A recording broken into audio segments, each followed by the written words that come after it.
नमस्कार दोस्तों, स्वागत है आप सभी का हमारे YouTube चैनल देव जी के ट्रिक्स में। तो दोस्तों हम लोग यहाँ पर हमेशा की तरह हिंदी का फुल टेस्ट लगाएंगे, जहाँ पर आपके प्रश्नों की संख्या 60 है। करते हैं, अगर आप नए तो चैनल को सब्सक्राइब भी कर लीजिए। कह रहा आपसे यहाँ पर कुकूप मंडूक होना मुहावरे का आशय क्या है।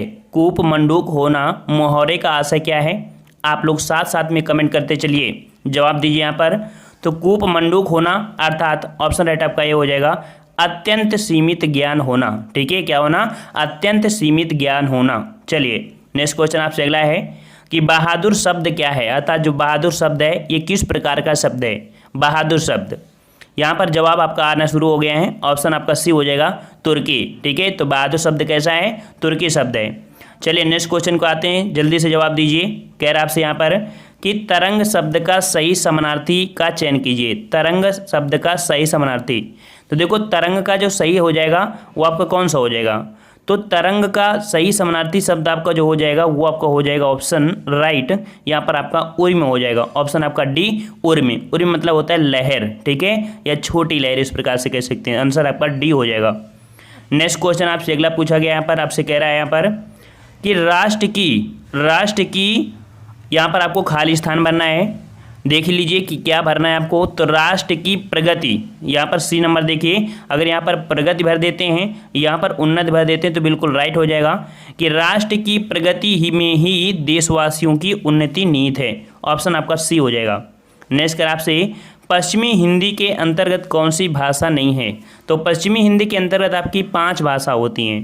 तो इनमें से देखिए जो आपका ए नंबर है आपका बघेली, तो बघेली आपकी आती है पूर्वी हिंदी के अंतर्गत। ऑप्शन राइट आपका ए हो जाएगा। ये आपकी कह सकते हैं कि पश्चिमी हिंदी के अंतर्गत नहीं आती है। नेक्स्ट कर आपसे स्त्रीलिंग शब्द होते हैं, अर्थात कह सकते हैं ऐसा कौन सा शब्द होता है जो आपकी स्त्रीलिंग शब्द के अंतर्गत आते हैं। तो स्त्रीलिंग के अंतर्गत आपके आते हैं नक्षत्रों के नाम। याद रखिएगा कि नक्षत्रों के जो नाम होते हैं वो आपके स्त्रीलिंग शब्द होते हैं। ऑप्शन राइट आपका बी हो जाएगा। नेक्स्ट कर आपसे आषाढ़ का एक दिन नाटक के रचनाकार बताया था। जो आपका आषाढ़ का एक दिन है ये क्या है? एक नाटक है। और इसके रचनाकार कौन है? यहाँ पर जवाब देने शुरू हो गए हैं। आंसर आपका राइट हो जाएगा यहाँ पर मोहन राकेश। याद रखिएगा आषाढ़ का एक दिन हो जाएगा आंसर आपका सी मोहन राकेश। चलिए नेक्स्ट क्वेश्चन, हल्दी घाटी के रचनाकार कौन है? हल्दी घाटी के रचनाकार कौन है? और हल्दी घाटी के रचनाकार आपके हो जाएंगे राम नारायण पांडे। ऑप्शन राइट आपका डी हो जाएगा राम नारायण पांडे। नेक्स्ट कर आपसे कि हिंदी खड़ी बोली किस अपभ्रंश से विकसित हुई है। हिंदी खड़ी बोली किस अपभ्रंश से विकसित हुई है? ये विकसित हुई है आपके सौर सेनी अपभ्रंश से। ऑप्शन राइट आपका सी सौर सेनी अपभ्रंश से। नेक्स्ट कर आपसे कि जिन संज्ञाओं की विशेषता बताई जाती है उनको क्या कहते हैं। तो जिन संज्ञाओं की विशेषता बताई जाती है उनको हम लोग क्या बोलते हैं? इनको बोलते हैं हम लोग विशेष बोलते हैं। क्या बोलते हैं? विशेष। नेक्स्ट कर आपसे किस क्रम में वाक्य शुद्ध है? किस क्रम में वाक्य शुद्ध है? तो देखा जाए यहाँ पर आपका कह रहा है आपसे मुझे भारी दुख हुआ। तो भारी यहाँ पर शब्द लगाना जरूरी नहीं था। यहाँ पर है व्याकरण के बहुत मुद्दे चिंतनीय हैं। आंसर आपका बी यहाँ पर हो जाएगा। देखिए तीसरा है आकाश में दीर्घकाय यहाँ पर होता है, कह सकते हैं आकाश में बहुत काले बादल छा गए, इस प्रकार से कह सकते थे, है ना। कोयल का बोलना मन को अच्छा लगता है। यहाँ पर कह सकते हैं जो आपका राइट आपका हो जाएगा वो आपका आयोग बी नंबर आपका हो जाएगा। नेक्स्ट कर आपसे पहले कभी ऐसा नहीं हुआ वाक्य में पहले क्या है? जो पहले शब्द है ये आपका क्या है? ये जो आपका है ये आपका है एक कालवाचक क्रिया विशेषण है। ऑप्शन राइट आपका बी कालवाचक क्रिया विशेषण। नेक्स्ट कर आपसे उसे क्या पता जिसे कभी कोई कष्ट ना हुआ हो में कौन सा सर्वनाम है। देखो उसे फिर आपका दिया है कि जिसे, तो ये एक प्रकार से क्या दर्शा रहा है? आपस में संबंध दर्शा रहा है। ठीक है, जिसे और उसे, इस प्रकार से आंसर राइट आपका ए हो जाएगा संबंधवाचक। नेक्स्ट कर आपसे माँ बच्चे को दूध पिला रही है में कौन सा कारक है? माँ बच्चे को दूध पिला रही है अर्थात बच्चे को दूध पिला रही है को अर्थात आपका कर्म कारक हो जाएगा। नेक्स्ट कर आपसे किस क्रम में कर्मवाचक कृत्य प्रत्यय नहीं है? कृत्य प्रत्यय नहीं है। बताइए यहाँ पर कृत्य प्रत्यय किस में नहीं है? तो आपका यहाँ पर दिया है कौन सा? आपका दिया है खिलौना ओढ़ना, चलनी। यहाँ पर खुरचन है, खुरचन में आपका कृत्य प्रत्यय नहीं है, अर्थात कृत्य प्रत्यय होते हैं जब क्रिया में लगते हैं, लेकिन ऐसा नहीं है। आंसर आपका डी हो जाएगा। नेक्स्ट कर आपसे, अवधि किसी उपभाषा वर्ग की बोली, अर्थात जो अवधि आपकी होती है वो किस भाषा की है? तो अवधि आपकी आती है पूर्वी हिंदी के अंतर्गत। बिल्कुल हर एक कह सकते हैं कि आपके टेस्ट पेपर में आपको देखने को मिल रही होगी, ठीक है ना। ये क्वेश्चन, संजय बहुत देर से टहल रहा है में कौन सी क्रिया है? तो टहलना अर्थात कह सकते हैं क्या टहलता है, कुछ नहीं टहलता, अर्थात ये आपका एक आकर्मक क्रिया है, ठीक है। क्योंकि जब से शब्द जुड़ा है आपका कह सकते हैं कारक है, और जब कारक चिन्ह लग जाता है तो याद रखिए वो आपका हमेशा आकर्मक क्रिया ही होती है। ऑप्शन राइट आपका बी हो जाएगा।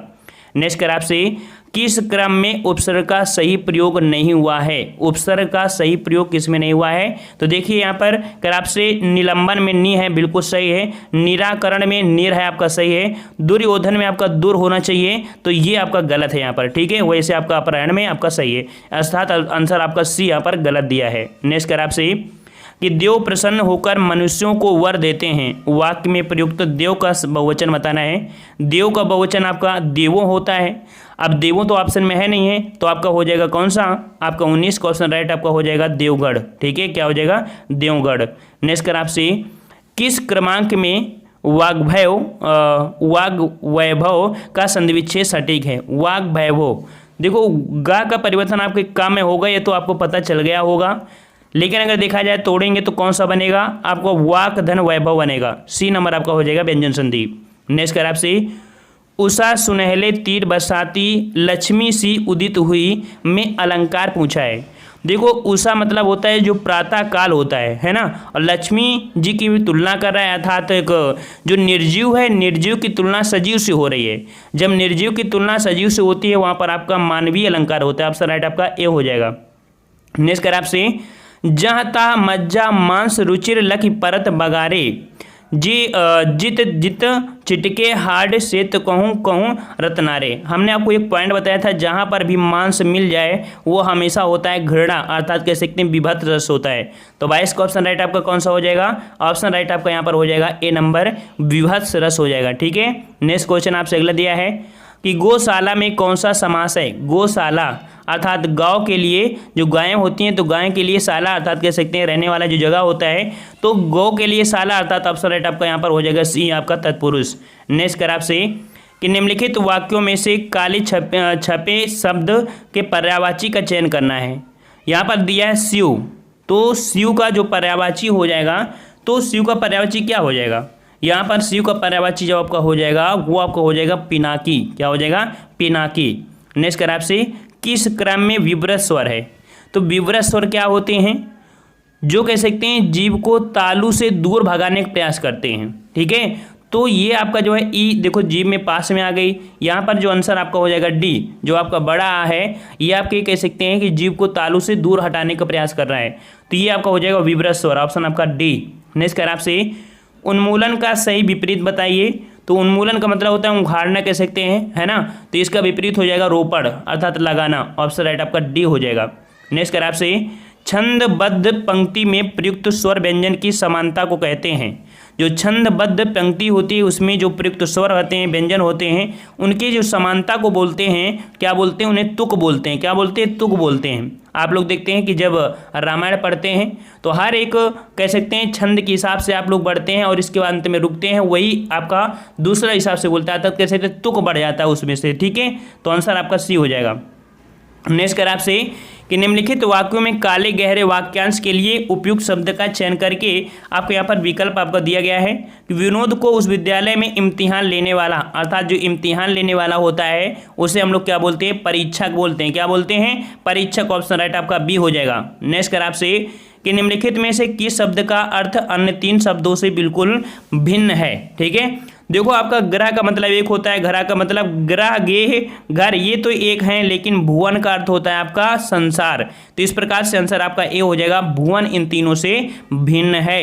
नेक्स्ट कर आपसे, निम्नलिखित में से तत्सम शब्द बताइए। यहाँ पर आपको तत्सम शब्द जो आपका है वो कौन है? तो तत्सम शब्द आपका ए है दधि। दधि का होता है तद्भव दही होता है, ठीक है। तो आंसर आपका ए हो जाएगा, ये आपका तत्सम शब्द है। नेक्स्ट कर आपसे, कि निम्नलिखित में से बताइए कि नवीन विकसित ध्वनियाँ कौन सी हैं। जो आपकी नवीन विकसित ध्वनियाँ हैं वो आपकी कौन हो जाएंगी। तो देखो आपका का होता है, जा होता है, फा होता है, खा होता है, गा होता है। तो ऑप्शन में आपका खा और गा मिल रहा है, आंसर राइट आपका ए हो जाएगा। ठीक है, नेक्स्ट कर आपसे कि निम्नलिखित में से कौन सा घोष वर्ण है, कौन सा घोष वर्ण है। तो यहाँ पर 32 का ऑप्शन राइट आपका जो हो जाएगा वो आपका हो जाएगा सी, आपका माँ हो जाएगा। देखो जो आपके घोष या कह सकते हैं सघोष क्या होते हैं, जो अंतिम के 3 होते हैं उनको हम लोग कह सकते हैं उन्हें घोष बोलते हैं या सघोष बोलते हैं। जो प्रारंभ के 2 होते हैं उनको हम लोग बोलते हैं अघोष। तो आपका जो माँ आएगा कहाँ पर आएगा, अंतिम में आएगा। इस प्रकार से ये आपका हो जाएगा सी नंबर। नेक्स्ट कर आपसे चारों चरणों में समान मात्राओं वाले छंद को क्या कहते हैं। तो जिनमें चारों चरण आपके समान होते हैं उनको बोलते हैं सममात्रिक छंद, क्योंकि वहां पर मात्राएं क्या होंगी, सभी समान होंगी। ऑप्शन राइट आपका ए हो जाएगा। नेक्स्ट कर आपसे कि निम्नलिखित में से सममात्रिक छंद का कौन सा उदाहरण है। सममात्रिक छंद का उदाहरण कौन है। तो याद रखिए जो चौपाई होता है इसमें प्रत्येक चरण में 16 मात्राएं होती हैं। इस प्रकार से आंसर आपका सी हो जाएगा। नेक्स्ट कर आपसे अमावट में प्रत्यय बताइए। अमावट, आवट आपका यहाँ पर प्रत्यय बन रहा है। ऑप्शन राइट आपका 35 का हो जाएगा सी, आवट प्रत्यय। नेक्स्ट क्वेश्चन आपको अगला दिया गया है यहाँ पर कि गद्यांश आपको बताना है। गद्यांश हमने बताया है कि गद्यांश को सॉल्व करने के लिए चाहे आप प्रश्न पढ़ लीजिए, अगर कोई छोटा सा गद्यांश है तो आप सीधा सीधा गद्यांश पढ़ सकते हैं, इसके बाद आंसर लगा सकते हैं। और सबसे बढ़िया होता है कि अगर आप जैसे कि मान लीजिए कोई प्रैक्टिस सेट ऐसा होता है कि जिसके बारे में आप जानते हैं, मान लीजिए गांधी जी के बारे में है, तो गांधी जी के प्रश्न आपको अगर नहीं पढ़ेंगे, मान लो कि गद्यांश नहीं भी पढ़ेंगे तो आंसर आप लगा सकते हैं, है ना। तो इसी प्रकार से इस गद्यांश को आप पढ़ना पड़ेगा तभी आंसर लगा सकते हैं। लेकिन यही होता है तरीका, पहले आप प्रश्न पढ़ लीजिए, इसके बाद आप गद्यांश पढ़ेंगे तो आपको वो चीज़ मिलती चली जाएगी, है ना। तो हम आपको गद्यांश बता देंगे। अभी 50-60 प्रश्न लिए हैं, जब कम करेंगे तो आपको बता देंगे। और ऐसा नहीं कि बताए नहीं है, पिछली वीडियो आप देखिएगा मिल जाएगा, ठीक है। और कहीं ना कहीं 1-2 दिन में आपको पक्का बता देंगे कि कैसे सॉल्व भी करना है। आपको सॉल्व करके कल या परसों वीडियो बता देंगे, ठीक है। तो चलिए यहाँ पर हम लोग यहाँ पर कहाँ तक 40 तक लगभग हम यहाँ पर मानते हैं कि आप लोग अपने हिसाब से ही सॉल्व करेंगे, चाहे जितना हम आपको बता दें। लेकिन एग्जाम में हम देखते हैं कि आप अपने हिसाब से ही सॉल्व करते हैं।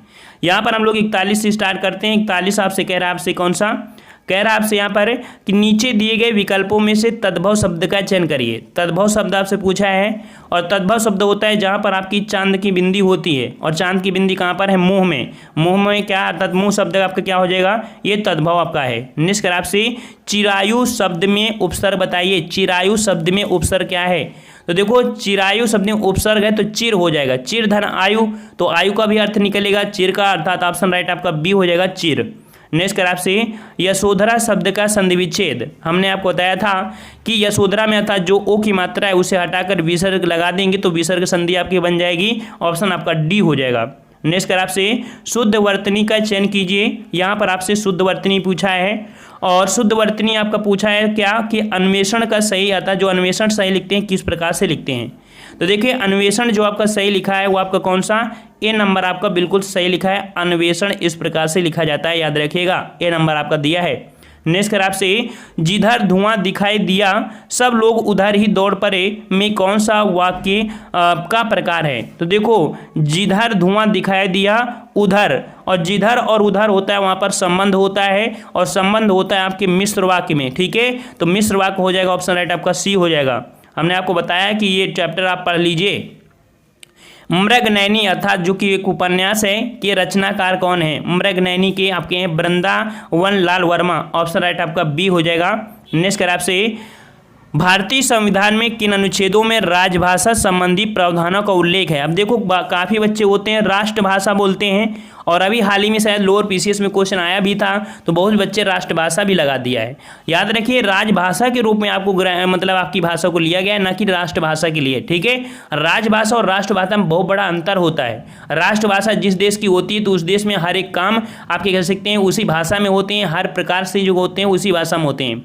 लेकिन इंडिया में आपके देखते हैं कि चंडीगढ़ की आपकी जो आधिकारिक भाषा है वो आपकी अलग है, दिल्ली की अलग है, ठीक है, और नागालैंड की अलग है, उत्तर प्रदेश की अलग है, ठीक है। तो इस प्रकार से ये होती है राज्य भाषा होती है, समझ में आ गया। तो राज्य भाषा को जो वर्णन किया गया है वो किसमें किया गया है, आपके अनुच्छेद 343 से 351 के बीच में, ठीक है। नेक्स्ट क्वेश्चन आपसे अगला है कि निम्नांकित में से उच्चारण स्थान के आधार पर कंठ से लेकर मुख विवरण में उच्चारित व्यंजन ध्वनियों का सही अनुक्रम याद करिए। देखिए जो आपका वर्तज से होता है इसे हम लोग बोलते हैं मूर्धा, ठीक है। अब यहाँ पर देखिए कंठ, तालु, मूर्धा, दंत और आपका ओष्ठ। तो 48 का आंसर आपका कौन हो जाएगा? ए वाला बिल्कुल हो जाएगा। आप चारों प्रश्न देख लीजिए, यहाँ पर कहीं ना कहीं आपके ये अल्टरनेट लिखे गए हैं, लेकिन जो ये क्रम है आपका कंठ, तालव्य, मूर्धन, ये कह सकते हैं वर्ष, दंत, ओष्ठ, ये बिल्कुल आपका है कि का, फिर चा, फिर टा, फिर ता, ये बिल्कुल आपकी क्रम है आपका ये वाला, ठीक है। नेक्स्ट कर आपसे, उस काल मारे क्रोध के तन कांपने, उसका लगा मानो हवा के जोर से, सोता हुआ सागर जगा। यहाँ पर आपका सोता होना चाहिए था, सीता नहीं, सोता हुआ सागर जगा। तो देखो यहाँ पर क्रोध है, और जब क्रोध होता है तो आपको क्या होती है, मतलब गुस्सा आती है, नाराज होते हैं, अर्थात आपको कह सकते हैं रौद्र रस होता है। ऑप्शन राइट आपका बी हो जाएगा। नेक्स्ट कर आपसे, निम्नांकित में से कौन सा पद अव्ययी भाव समास है? तो अव्ययी भाव समास जो आपका है कौन है? ये आपका सी है, प्रतिकूल। कौन सा है भैया? प्रतिकूल है, ठीक है, प्रतिकूल। नेक्स्ट क्वेश्चन आपसे अगला पूछा गया यहाँ पर कि सुन सिय सत्य आशीष तुम्हारी, पूजे मन कामना तुम्हारी। यहाँ पर आपसे पूछा है कि आपका कौन सा छंद है, कौन सा छंद है? तो आप लोगों ने पढ़ा होगा कौन सा? चौपाई छंद। क्या पढ़ा है? चौपाई। आप लोगों ने रामायण पढ़ा होगा तो रामायण में आपको ये वर्ड मिलता होगा, सुन सिय सत्य आशीष है हमारी, पूजा मन कामना तुम्हारी। तो ये तो कुछ ऐसे होते हैं जो आप हमेशा पढ़े हैं। इस प्रकार से ये आपके क्या है, एक चौपाई है। और निकालना चाहे तो निकाल भी सकते हैं, जैसे आपके यहाँ पर जो आपका है single single single single, one double, one double, one one double double, कुल मिला के जोड़ेंगे तो आपकी 16 मात्राएं निकल के आएंगी। तो ये आपका चौपाई है, ठीक है। नेक्स्ट कर आपसे, वाक्य में उचित विराम चिन्ह, उनमें से MBA पास किया है, अर्थात यहाँ पर आपको दिया है MBA। तो इसको जो बीच में आपको एक वर्ड लगना चाहिए, अर्थात कह सकते हैं एक चिन्ह लगना चाहिए, विराम चिन्ह। तो विराम चिन्ह का प्रकार जो होता है किस प्रकार से? तो विराम चिन्ह होता है आपका, ऐसे कह सकते हैं हलंत होती है, उसके ऊपर आपका जो होता है वो आपका इस प्रकार से होता है, ठीक है। तो देखो इस प्रकार से कहीं लिखा है, देखिए जो आपका बी नंबर आपका है, ये देखिए आपको यहाँ पर दिख रहा होगा, ये लिखा हुआ है, तो इस प्रकार से आपका बी हो जाएगा। नेक्स्ट कर आपसे, मंद का विलोम बताइए। तो भाई मंद का विलोम होता है, कह सकते हैं तीव्र या बोलते हैं द्रुत, ठीक है। तो ऑप्शन राइट आपका बी हो जाएगा, मंद का विलोम द्रुत हो जाएगा, ये कह सकते हैं इसे बोल देंगे तीव्र बोल देंगे, ठीक है। नेक्स्ट कर आपसे, इनमें अनिश्चयवाचक सर्वनाम कौन है? अनिश्चयवाचक सर्वनाम कौन होते हैं? कोई, कुछ, ठीक है, कोई या तो कुछ होता है। तो इस प्रकार से आंसर आपका कौन हो जाएगा? सी वाला हो जाएगा। इनमें से अनिश्चयवाचक सर्वनाम है कोई, ठीक है। नेक्स्ट कर आपसे, वृक्ष पर पक्षी बैठे हैं, इस वाक्य में पर कौन सा कारक है? देखो कारक पढ़ लीजिए, आपको कारक से जरूर देखने को मिलता है। तो पर जो शब्द है वो आपको कह सकते हैं क्या है? तो अगर आप यहाँ पर कह सकते हैं, आपको ये जो पढ़े हैं आप लोगों ने कारक, तो 100% आप पता कर पाएंगे। ये आपका अधिकरण होता है, अधिकरण में, मैं पर है ना, होता है ना, में पर होता है ना, तो ये आपका अधिकरण कारक है। नेक्स्ट कर आपसे, योग रूढ़ शब्द कौन है? देखो योग रूढ़ शब्द को हम बोलते हैं बहुब्रीहि समास, ठीक है, अर्थात एक विशेष अर्थ निकालता है। तो योग रूढ़ शब्द हो जाएगा लंबोदर, ठीक है। लंबोदर किसे बोलते हैं? गणेश भगवान को बोलते हैं। इस प्रकार से लंबोदर आपका यहाँ पर है, योग रूढ़ शब्द हो जाएगा, ठीक है। चलिए नेक्स्ट क्वेश्चन आपसे अगला है कि निम्नांकित में से कौन सा शब्द कृदंत प्रत्यय से बना है? कृदंत प्रत्यय हमने बताया कि जो क्रिया के मूल रूप से अंत में लगकर एक नए शब्द का निर्माण करते हैं। क्या होता है? जो क्रिया के मूल रूप के अंत में लगकर नए शब्द का निर्माण करते हैं उसे हम बोलते हैं कृदंत। तो कृदंत आपका जो हो जाएगा आपके बिकाऊ में हो जाएगा, किसमें? बिकाऊ, अर्थात कृदंत प्रत्यय से बना आपका कौन है? बिकाऊ बना। ऑप्शन राइट आपका बी हो जाएगा। नेक्स्ट कर आपसे, रामचरितमानस किस भाषा में लिखी गई है? ये हमने आपको बहुत बार बताया है, इसका जवाब आपको कमेंट बॉक्स में कमेंट करके बताना है। देखो आप लोग कमेंट बॉक्स में जरूर देखा करिए कि सही है या जवाब नहीं सही है, ठीक है। और अगला है, तीर का पर्यायवाची शब्द नहीं है। तो देखो तीर के पर्यायवाची जो आपके होते हैं, बाण होता है, सर होता है, नाराज भी होता है, लेकिन तार नहीं होता है, ठीक है, तार नहीं होता है। इस प्रकार से आंसर आपका ए हो जाएगा। नेक्स्ट और लास्ट क्वेश्चन आपसे आ गया है, कह रहा आपसे यहाँ पर 17वें रमाकांत स्मृति कहानी पुरस्कार से किसे सम्मानित किया गया है? तो याद रखिए 17वें रमाकांत स्मृति कहानी पुरस्कार से जो सम्मानित किया गया है वो सम्मानित किया गया आपके इंदिरा डांगी को। किसको? इंदिरा डांगी को। ऑप्शन राइट आपका ए हो जाएगा, इंदिरा डांगी को, ठीक है। तो इनको दिया गया है आपका। तो इस प्रकार से आंसर आपका ए हो जाएगा। इस प्रकार से हमने यहाँ पर 60 प्रश्न आपके सॉल्व किए हैं। इसके पहले जो हमने प्रैक्टिस सेट लगाए उनको भी आप सॉल्व करिए। पसंद आया तो वीडियो लाइक करिए, चैनल को सब्सक्राइब भी कर लीजिए। आज की वीडियो में इतना ही। जय हिंद, जय भारत, वंदे मातरम।